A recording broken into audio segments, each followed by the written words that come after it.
Menurut Badan Pengembangan dan Pembinaan Bahasa, bahasa daerah yang dimiliki Indonesia saat ini sebanyak 718 bahasa.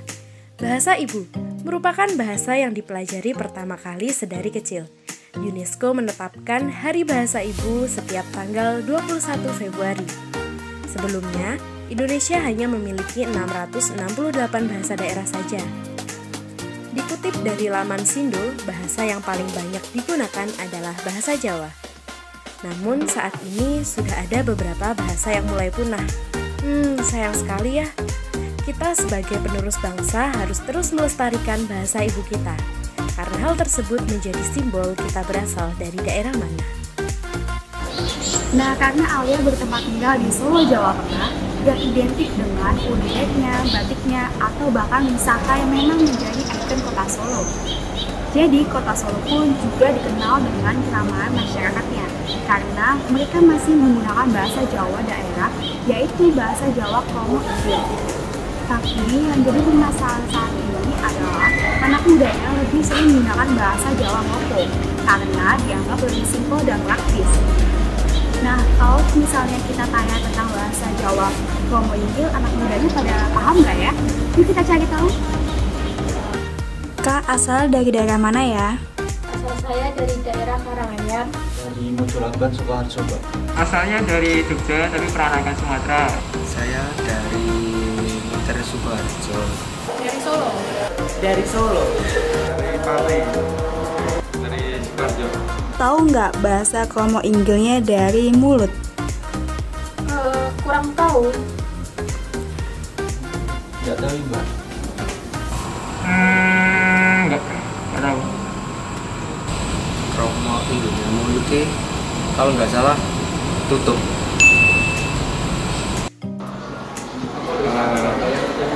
Kurang tahu ya? Nggak tahu. Nggak tahu. Nggak tahu, Mbak. Suku. Kalau kakak sendiri lebih sering gunain bahasa Indonesia, Inggil, atau Ngoko? Saya sering menggunakan bahasa Kromo Ngoko. Sama orang tua kadang pakai bahasa Indonesia. Soalnya dulu di perantauan juga seringnya pakai bahasa Indonesia. Kalau sama teman-teman biasanya pakai bahasa Jawa, cuma bahasa Jawa yang kasar. Kalau itu sama sih, tergantung. Karena kalau di rumah aku biasanya makanya bahasa Indonesia. Kalau pakai bahasa Jawa jarang banget, soalnya bapak sama ibu di rumah itu nggak pernah pakai bahasa Jawa. Biasanya kalau nggak pakai bahasa Gayo, bahasa Indonesia udah itu aja. Itu tergantung kondisi sih. Kalau misal kita berhadapan sama orang tua, biasanya saya seringnya pakai bahasa Kromo Inggil biar kita berarti menghormati orang lebih tua tersebut. Kalau misal kayak kita teman sebaya, kan pakai bahasa Ngoko biasa. Terus kalau misal kita baru bertemu ya bisa pakai bahasa nasional, itu bahasa Indonesia sih. Kalau misalnya kita jadi membuat sebuah aplikasi yaitu penerjemahan dari Indonesia ke bahasa Jawa, Inggil, atau Ngoko, menurut kakak setuju atau enggak? Ya, setuju-setuju aja. Soalnya itu nanti kita dapat mengerti apa sih bahasa Kromo. Bahasa Kromo itu gimana cara pengucapannya gitu. Setuju banget, Kak. Soalnya banyak teman-teman atau warga yang lain juga belum bisa bahasa Jawa yang bagus atau yang benar. Tentang itu setuju sih ya. Sama kayak itu kan inovasi buat anak muda biar bisa ngembangin budaya di Jawa.